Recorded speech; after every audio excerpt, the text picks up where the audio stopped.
students, today we are going to start with the chapter Screw Thread Measurements.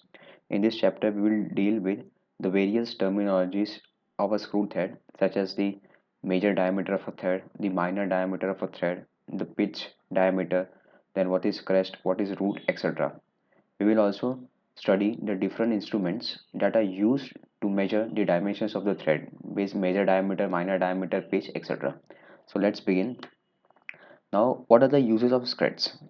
What is the use of the thread? Screw threads are basically used on fasteners such as machine bolts, wood screws, etc. So basically screw threads are used for making temporary joints. So wherever you want to create temporary joints, you can make use of screw threads, and they are present on machine bolts, then they are present inside the nuts, etc. for locking two parts.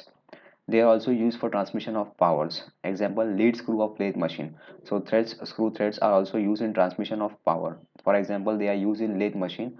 So when we have to cut or perform some function on the lathe to provide the automatic movement of the carriage, we use the power screw. So they are used in lathe machine for transmission of power. That is, they will um,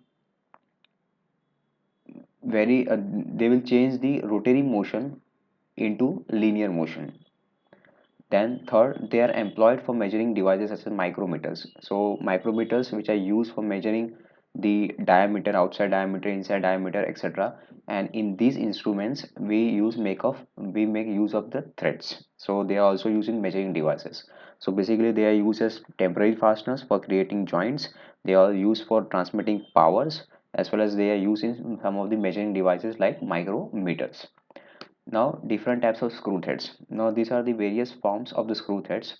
That is, if we cut the screw along a plane which is parallel to the axis, then we can get different forms of the screw. We can observe the different forms of the screw threads. So, some of the forms you can see here. First is the V thread, second metric thread, Whitworth standard thread, then knuckle thread, square thread, American national thread, Acme thread, etc. So these are the various forms of the threads, and the various forms are classified depending upon the shape of the threads that we obtain after taking the cross section parallel to the axis of the thread. Now, V threads are basically used in automobile industries and as well as aeronautical industries because of their less tendency to get loosened under vibrations. So wherever there are severe vibrations are present, we use V threads because they have less tendency to get loosened over the part. Then square threads are basically used for power transmission, because when they are used for power transmission they have the highest efficiency. So square threads are used in power transmissions. So different types of threads have different applications. Some of the threads have higher strength compared to the other threads. For example, you can see here the Whitworth thread. In case of Whitworth thread, what we do, Whitworth standard thread, it is a modification of V thread only. In case of V thread, the top and the bottom, that is the crest and the root, are pointed. Whereas in case of Whitworth thread, what we do, we eliminate these sharp corners by providing a fillet on the top as well as fillet on the bottom. So by eliminating the sharp corner on the top and the bottom, what will happen? The thread will get additional strength. So different types of threads are used for different applications. Now, type of screw threads. Screw threads are again classified as external threads and internal threads. So threads which are present outside of a workpiece, they are called as external threads.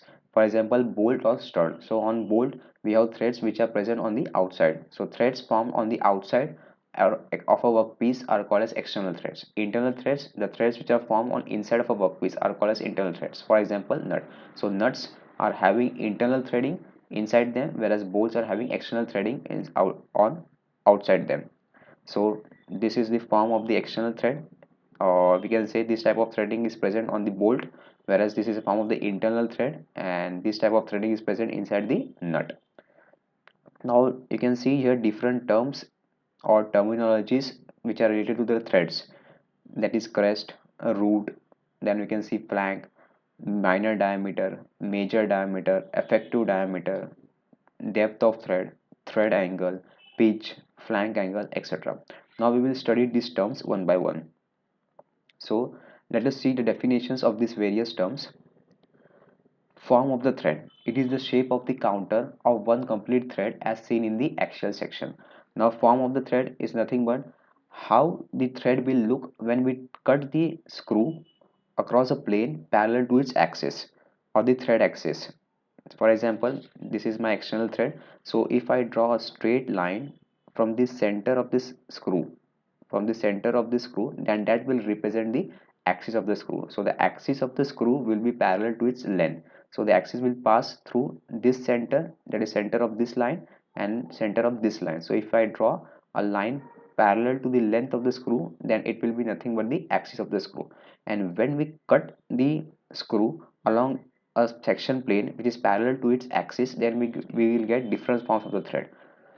So form is nothing but the shape of the thread that we can see when we take a cut section across a plane which is parallel to the axis. For example, in the previous slide we have shown this is a different forms of the thread. Here it is in V shape. So this is one form of the thread. Here the threads are in the form of square. So this is a square form of the thread. So the form of the thread indicates the shape of the thread which we observe after taking the section. Now pitch. Now pitch is defined as the axial distance measured parallel to the thread axis. So one point to remember is that whenever we check pitch or measure pitch, the distance should always be measured parallel to the thread axis. And it is measured what? It is measured along the axial line. So the pitch is defined as the axial distance of one point on one thread to the corresponding point on adjacent or next or successive thread. So now let us understand what does this indicate. Now this is external threading. Now this is one thread. I have considered the center point on this thread, that is this lower part. I am considering this point. Now if I consider the same point, that is a point on the lower side, but on the next thread or the successive thread, we will get this point.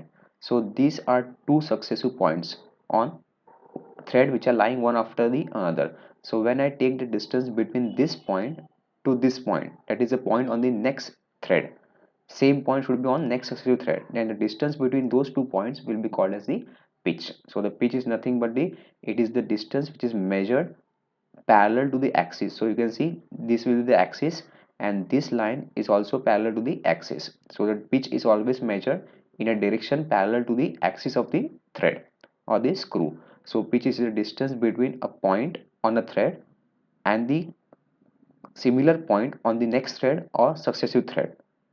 So this is nothing but the pitch. Next we will see lead. It is the actual distance traveled by the thread when it completes one revolution. So when a thread completes one revolution, then the distance which it travels in actual direction is nothing but the lead. Now you can see here, if I consider this point, this is my first point. If I rotate this screw by one revolution, then this point will travel some distance in forward direction. That is, consider that initially the point was here. After giving one complete revolution, this point will travel in the actual direction and it may come here or here also. So the distance that this point travels when this screw is given one complete revolution will be called as the lead. So lead is nothing but the distance traveled by any point on the thread. For example, if we consider this point on the thread, so the distance that this point will travel when this screw thread is given one complete revolution is nothing but the lead. And lead is also the distance measured in the direction parallel to the axis of the screw thread. Crest. It is a prominent part of apex of ridge of the thread. So what is crest? Now you can see these are the threading counters of the thread. So the apex point of the thread, topmost point or the apex point of the thread is called as the crest, whereas the bottommost point of the thread is nothing but the root. So crest is nothing but the topmost point or the apex point which is present on the thread, whereas the root is the bottommost point which is present on the thread. It is the bottom of the groove formed between two ridges. So you can see this is the first ridge on the left hand side and this is the second ridge on the right hand side, and wherever these two ridges intersect, that is this is the bottom point, that will be called as the root. So the crest is the topmost point whereas root is the bottommost point of a thread. Flank, it is a straight edge which connects a crest with the root. So we will see what is flank. Now this is the root and this is the crest. All the top points are nothing but the called as crest. So if I join this point, that is the topmost point, that is the crest, with the root, then the surface, that is this surface which joins the crest with the root, will be called as the flank. For much better understanding, I will take this diagram. You can see this is the crest of the V thread, this is the root of the V thread. So this surface, you can see this inclined surface which is joining the crest with the root, is nothing but the flank. So the flank is a surface which joins the crest of the thread with the root of the thread. Now the next definition is the major diameter.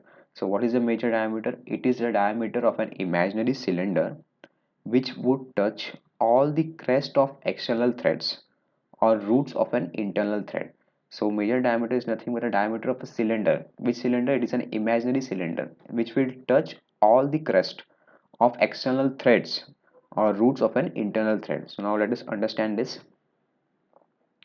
So in order to identify the major diameter, what we'll do, we will draw a line from this point, and this line is touching all the crest. You can see it is touching all the crest of the threads. Similarly, I will draw a line from the bottom. Again, this line is touching all the crest which are present on the threads. So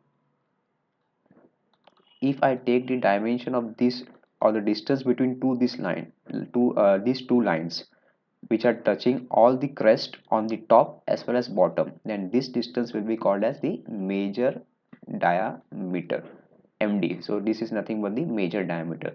So major diameter is nothing but it is the diameter of an imaginary cylinder. So we can assume that this is a cylinder, imaginary cylinder which is touching all the crest of the threads on the upper side as well as on the lower side. Now minor diameter, it is the diameter of an imaginary cylinder which would touch all the roots of external thread or crest of an internal thread. So for determining minor diameter, what we will do, we will draw a line which is passing through the roots of all the threads. You can see I am drawing a line through the roots of all the threads. Similarly, I will draw a line passing through the roots of all the threads in their bottom, and now the distance between these two lines, that is from here to here, will be equal to the minor diameter. So minor diameter is nothing but the diameter of an imaginary cylinder. This can be a cylinder, assume as a cylinder, which will touch all the roots of the threads. So this distance from here to here is equal to the minor diameter of the thread, whereas the distance from crest to crest, that is the distance from this line to this line, is equal or called as the major diameter of the thread. So this is the minor diameter of the thread. You can see it is written here, whereas this distance is equal to major diameter of the thread. Now we will see next, effective diameter. It is the diameter of an imaginary cylinder which intersects the flanks of threads in such a way that both width of the threads and width of the spaces between the threads are same.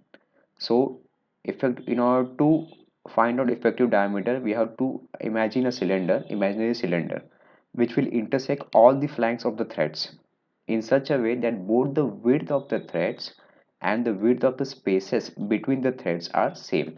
So the imaginary cylinder will cut the threads in such a way that the width of the threads will be equal to the width of the spaces between the threads. Now let us understand this. Now we can see here, if consider that we are drawing this line, you can see this line long dash short dash. Similarly, we have drawn here a line long dash short dash, and the distance between these two lines is stated as effective diameter. So what is effective diameter? Now according to definition, the effective diameter line will cut the flanks. Now these are the flanks. You can see this surface, inclined surfaces, are nothing but the flanks. Now this line or this cylinder, that is the effective diameter cylinder, that is the cylinder having diameter from this line, that is long dash short dash line, from here to here, will be nothing but the imaginary cylinder. Now this imaginary cylinder will be cutting the flanks, that is this inclined faces, in such a way that the depth of the threads, you can see if I check the distance from here to here and say it is as A, and if I remove the distance from this point to this point and say that it is B, then what will happen? A will be equal to B. So when A is equal to B, that is the thickness of the thread, that is the width of the thread, is equal to the width of the spaces between the threads. So this is my first thread, this is my second thread, and this is the space between the two threads. So when the width of the thread is equal to the width of the spaces between the two threads, that is when A is equal to B, then we can say that the diameter of such a cylinder will be called as the effective diameter. Similarly, if I take this distance and I take this distance and I call it as C, this distance is C and this is what? D, then what will happen? For effective diameter conditions, C has to be equal to D.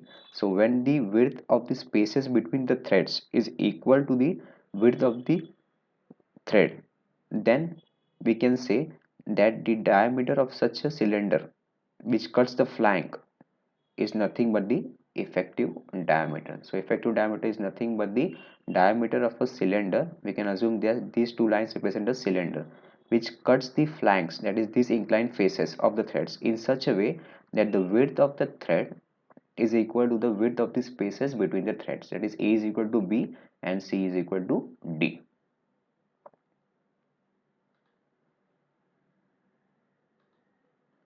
So now we will see the next definition. We have seen what is major diameter, we have seen what is minor diameter. So only one thing you have to remember, that major diameter is the diameter of cylinder which intersects or which touches all the crest of the threads of an external thread or roots of an internal thread, whereas minor diameter will be diameter of a cylinder which touches all the roots of an external thread or crest of an internal thread.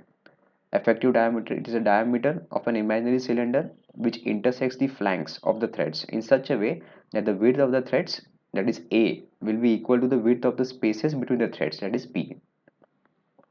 Now we'll see the next definitions.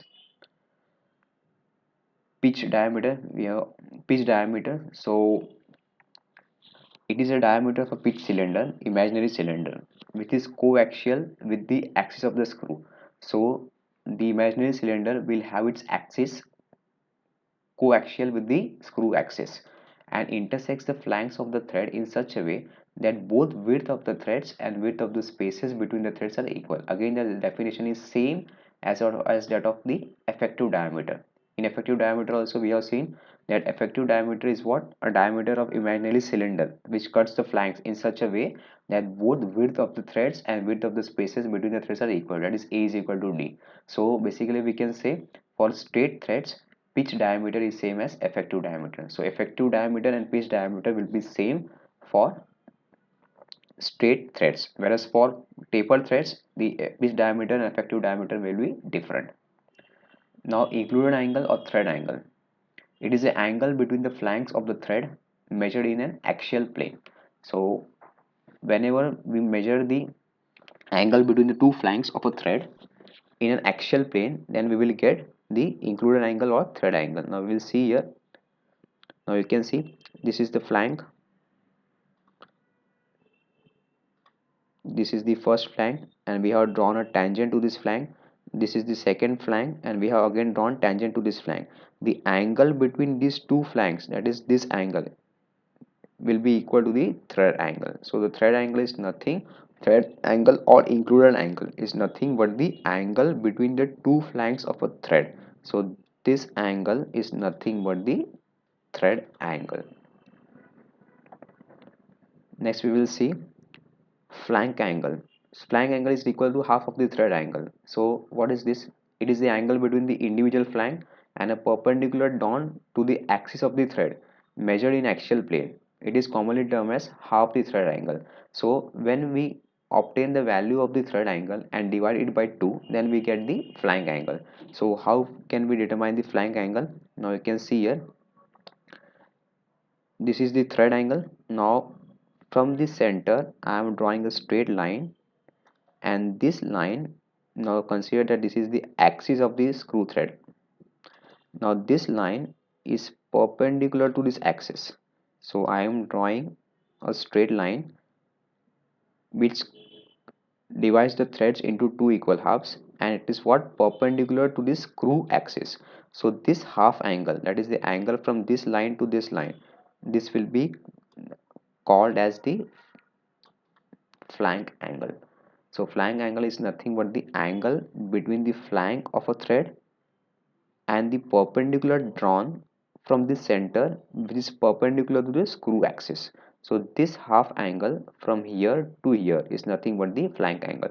So we can say flank angle is equal to half of thread angle. The entire angle between the two flank is equal to thread angle, whereas half of that will be equal to flank angle. Now helix angle, it is defined as the angle made by the helix of a thread at the pitch line with the screw axis. Now we will understand this definition. Now what is helix angle?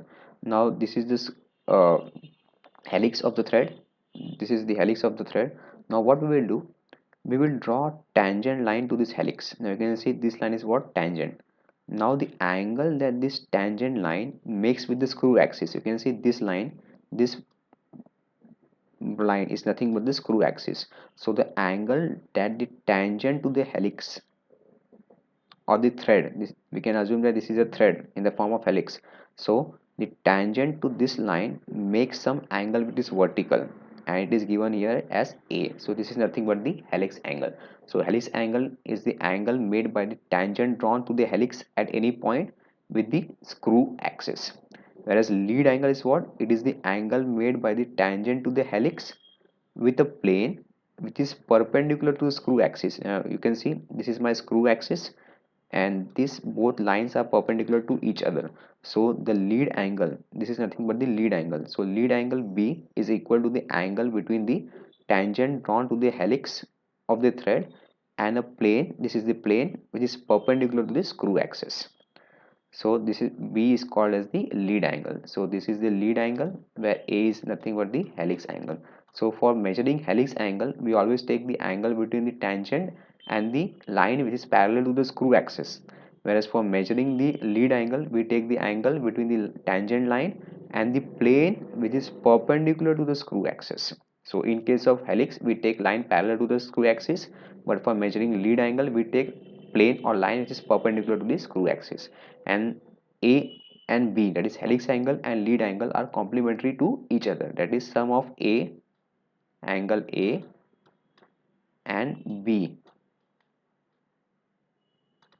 sum of angle A and B will be equal to 90 degree. So sum of angle A and angle B will be equal to 90 degrees. So A and B are complementary to each other. Depth of the thread, it is the distance from crest of the thread to root of the thread. Now this is a very simple definition. We will see here depth. Now you can see, if I take the distance from this point, I draw a straight horizontal line from the crest, and again I draw a straight horizontal line from the root, then this vertical distance, that is from the crest to the root of the thread, will be called as the depth of the thread. Now you can see here they have drawn a line from this point, again they have drawn a straight horizontal line from the crest, a line drawn from the root, a line drawn from the crest. So this vertical distance between the root of the thread and the crest of the thread is nothing but the depth of the thread. Now we'll see next terminology is addendum. What is addendum and dedendum? For an external thread, it is the radial distance between the major cylinder and the pitch cylinder. So the distance for within the major cylinder, radial distance, it is what, a radial distance between the major cylinder and pitch cylinder is nothing but the addendum. Now we'll see here what is the addendum.